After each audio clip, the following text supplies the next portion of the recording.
welcome back to Runaway Homestead. I'm Perry, and I'm back in the shop. I'll show you what I have here in a second. I'm getting ready to start on a set of sliding barn doors, very small for a closet. And I'll show you what I'm getting ready to do with those. Let me grab this camera. Alright, here's this piece I showed in the last video when I was doing projects and cleaning up in the barn. And the drawer, if you remember, it was stained, or it took the stain different. So it's down at the house. The drawer didn't end up getting painted white. And so all I got to do is put that back together. And now I'm going to come back over here to these doors. I'm going to take, for those of you that know what these are biscuits.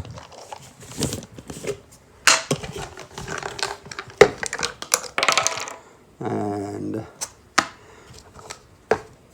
I will take this biscuit joiner, it's a tool here, and it's got a little saw blade in it basically, and I will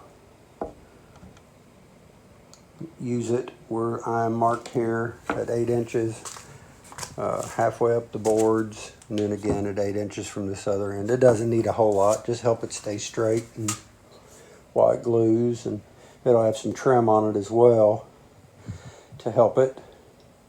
So I'm gonna readjust this phone and get started on this and let you see what I'm doing. This will just make a plunge cut straight into this board.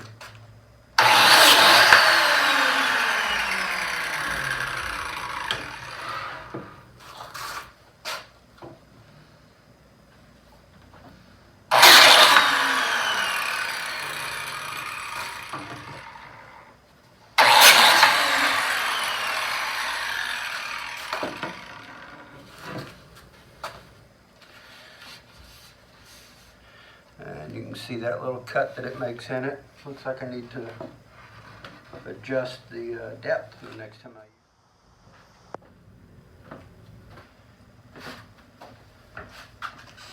Okay. I am back and getting ready to start putting these biscuits in place.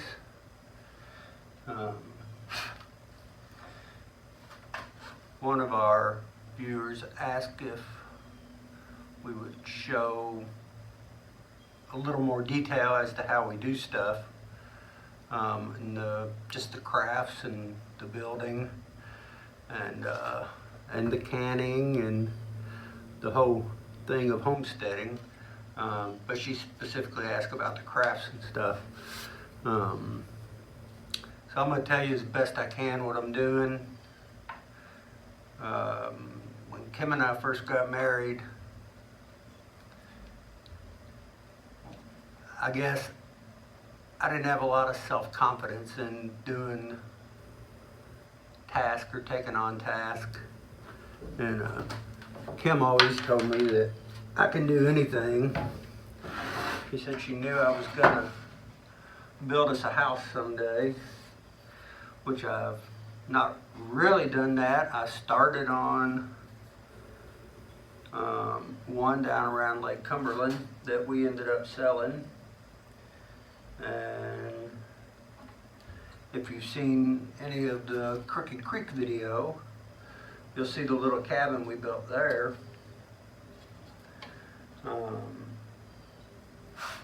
me find a rag. And after the cabin, we started building a metal building, and it was going to be like half of it was going to be an apartment, and half of it was going to be a shop.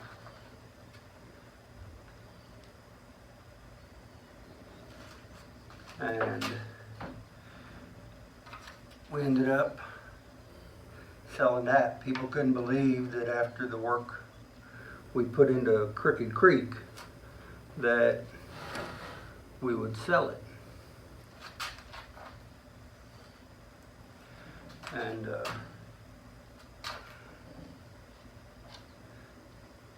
making Crooked Creek was just, it was a ton of fun. I wish we had had a YouTube channel then to follow that process. We did have quite a few people that followed us on Facebook,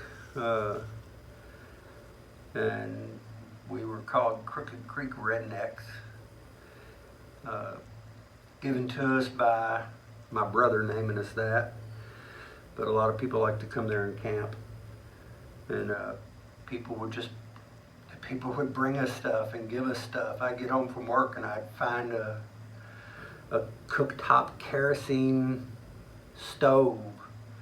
I never knew what I was going to find that people wanted to donate to Crooked Creek, and I still get that with a lot of the old stuff here in the barn. I'll get a call from somebody or a text and say, hey, I've got something for you. I mean, I just got a text yesterday from an old family friend wanting to know if I wanted 2 old meat grinders or produce grinders, the old, like my grandmother had, and said absolutely. I love stuff from our past. But anyhow, back to this and doing this, and Kim always saying that, you know, you could do this, and her and her mom always did some type of crafting, and which really got me to buy my first saw.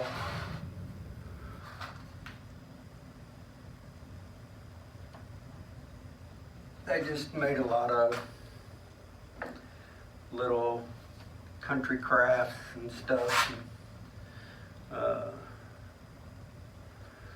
We didn't have a lot of money, and ended up cutting out 100 little ornaments that look like a tooth to trade out to our dentist for dental work. He was nice enough to do that. And it had the name of their dentistry on it. And that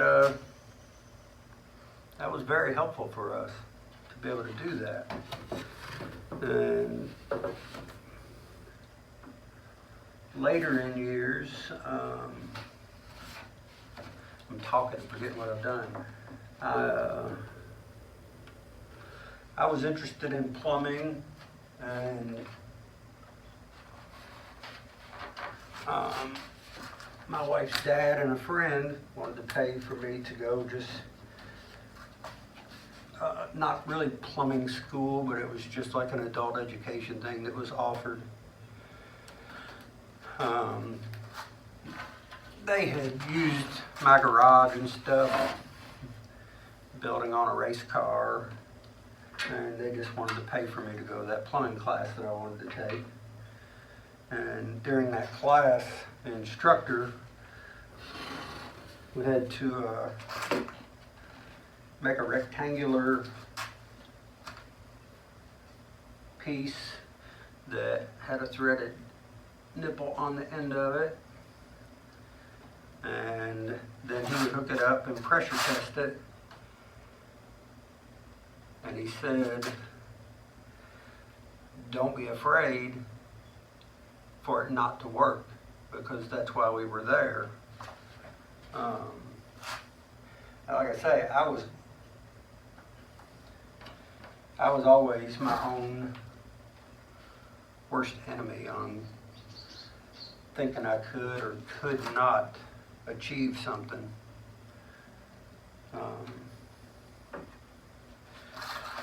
And him saying that made me realize it was okay to mess up, and that's really how I've learned most of the stuff I know, just by jumping in and doing it. And I heard a tape of a lady named Susie Humphreys out of Texas. Very funny lady, motivational speaker. And she talked about every time something good in her life would start happening, it seemed like she always fell down. And she wondered why. But when she looked back on her life, every time she fell, something better came out of it. And I tried to, well, I developed an attitude of, I can't wait to see what I'm going to learn next. And it was exciting. And I've tried to tell my kids to, have that attitude of, this is exciting and I can't wait to see what I'm going to learn next. And I still feel that way today. It's got me where I'm at work, where I was an assistant greenskeeper.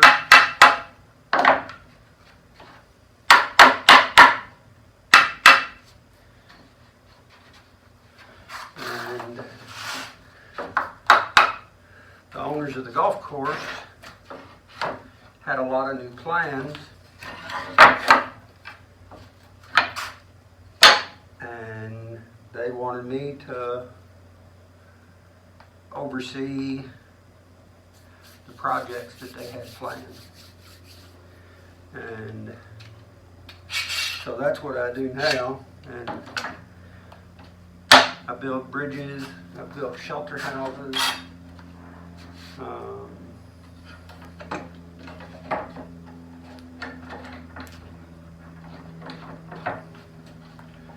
and bunkers, new sand traps, whole array of stuff that I do. Kind of a maintenance man, but more of a project manager. And I'll get back to show you what I'm doing in a minute. Anyhow, I do still have that attitude.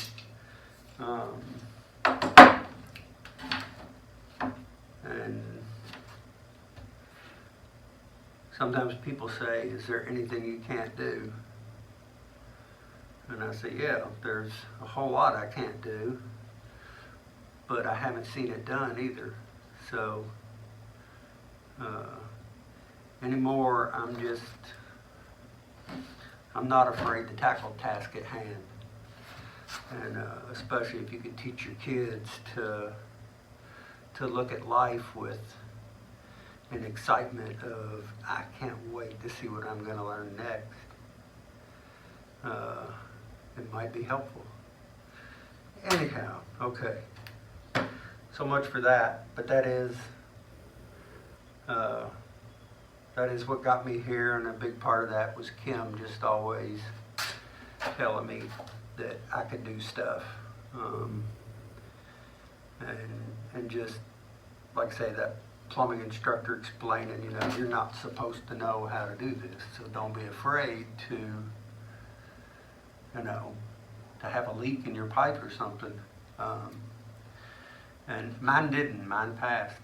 And I was actually one of the first ones to jump up there to have mine tested, because I really liked his attitude. And anyhow, let me show you what I'm doing here. Take two. I've got this board and this board on the outside, so I have the clamps to tighten against them so that these pieces will not put a dent in the edge of my door. So I will finish getting this clamped up and glued. Well, it is glued, but so the glue can set up, and then get the other one done.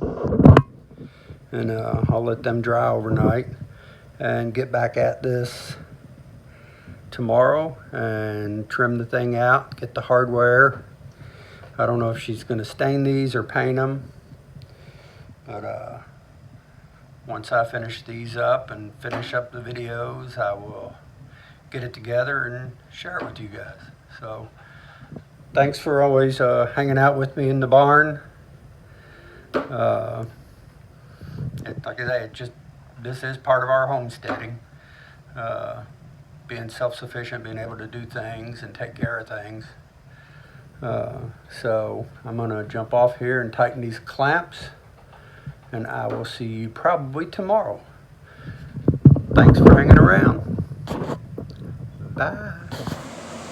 Okay, well, I'm back in the barn.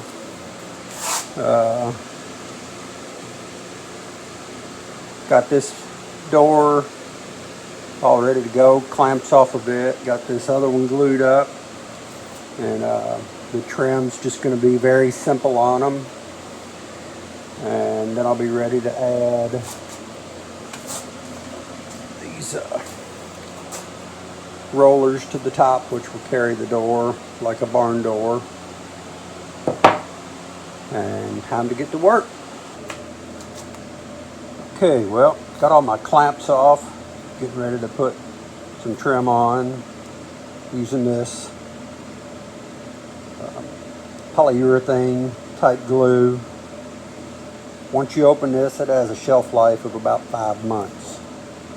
And I'm approaching that, so time to use this up on the trim and finish nailing. So if you do ever get this stuff, remember, it's just got a limited shelf life.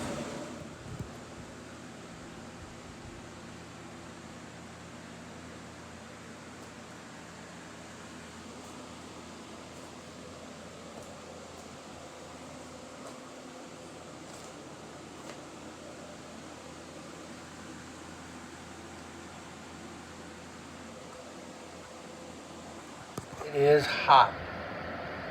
Tomorrow's the first day of October. 99 today, 99 tomorrow, 99 Wednesday. Still no rain. Anyhow, what you saw, that's basically a finished door. I'll pull the clamps off and glue the trim on the other one tomorrow. And basically, really, it's no different than a bifold door, other than it's just going to be a hanging door that slides each direction. Something that she wants for her tiny house. So try to do that for her and make her happy for her little tiny house and her little tiny closet doors.